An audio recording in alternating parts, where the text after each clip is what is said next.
Welcome to this peaceful journey through God's Word. If you're anxious, overwhelmed, or seeking clarity, let these Bible verses guide your heart and mind. No matter what you face, God is with you.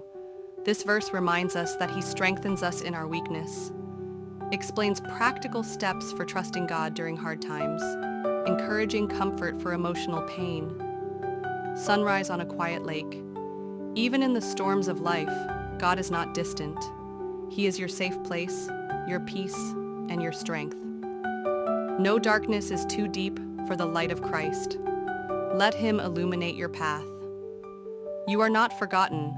God knows your name, your story, and your heart. God didn't make a mistake with you. You were crafted with care, beauty, and purpose. In seasons of lack, trust the One who owns everything. He is your provider. God's peace doesn't make sense in the storm, yet it guards you.